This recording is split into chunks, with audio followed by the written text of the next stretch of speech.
बीज बो लिया। ये उस मकान से नहीं आया है, क्योंकि इसकी पत्नी को कोई तकलीफ नहीं, इसकी पत्नी भी वही है, इसे कोई तकलीफ नहीं है। मकान से नहीं आया है, इसके अपने भीतर के मन का रोग है। एक ईर्ष्या जगी, अहंकार को चोट लगी है।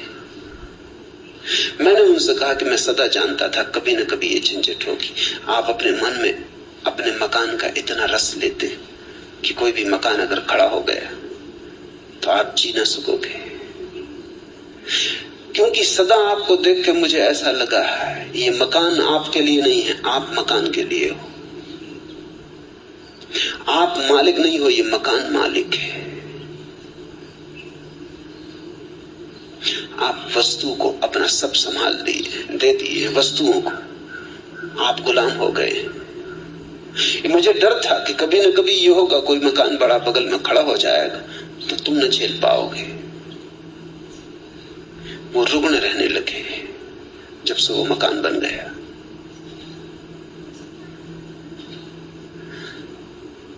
मन में सारा खेल है। यही जिंदगी मुसीबत, यही जिंदगी मसरत, यही जिंदगी हकीकत, यही जिंदगी फसाना। कैसी मन की व्याख्या है, कैसे तुम देखते हो, कैसे तुम सोचते हो, कैसी तुम व्याख्या करते हो जीवन की, सब उस पर निर्भर है। मन सभी प्रवृत्तियों का पुरोगामी है, मन उनका प्रधान है। यदि कोई प्रसन्न मन से बोलता है या कर्म करता है तो सुख उसका अनुसरण करता है। वैसे ही जैसे कभी साथ न छोड़ने वाली छाया।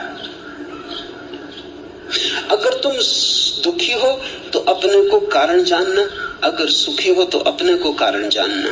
अपने से बाहर कारण को मत ले जाना, वही धोखा है। इसको ही मैं धार्मिक क्रांति कहता हूं। जिस व्यक्ति ने अपने जीवन के सारे कारणों को अपने भीतर देख लिया,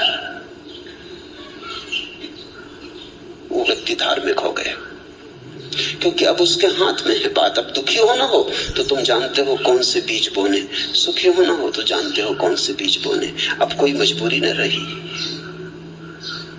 फिर अगर दुख में ही मजा लेना हो तो मजे से बीज बो, कोई बाधा नहीं डाल सकता है। लेकिन एक बात फिर तुम न कर सकोगे कि दुख के तो बीज बो और रोना भी रो कि मैं दुखी क्यों। अपने ही हाथ से जहर पियो और फिर रो कि मैं मर क्यों रहा हूं। मरना हो मजे से जहर पियो, जीना हो मत पियो। तुम्हारे हाथ है, तुम्हारी प्याली है, तुम्हारा जहर है, और तुम्ही को जीना या मरना है। उसने मुझे डांटा, मुझे मारा, मुझे जीत लिया, मेरा लूट लिया। जो ऐसी गांठें मन में बनाए रखते उनका वैर शांत नहीं होता। उसने दूसरे पर जिनका सारा जोर, उसने मुझे डांटा, उसने मुझे मारा, उसने मुझे जीत लिया, मेरा लूट लिया। जो दूसरे पर नजर रखते। बुद्ध का एक शिष्य हुआ पूर्णकाश्यप, वो निश्चित ही पूर्ण हो गया था, इसलिए उसे बुद्ध पूर्ण कहते हैं। फिर एक दिन बुद्ध ने उससे कहा कि पूर्ण, अब तो पूर्ण सच में ही हो गया। अब मेरे साथ साथ डोलने की कोई जरूरत ना रही। अब तू जा, अब तू गांव गांव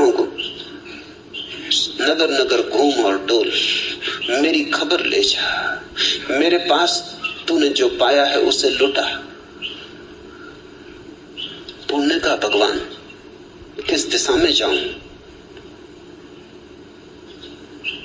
आप इशारा करते हैं।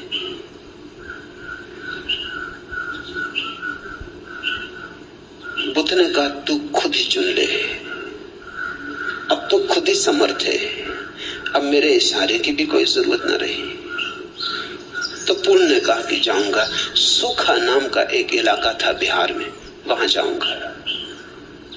बुद्ध ने कहा तू खतरा मोल ले रहा है,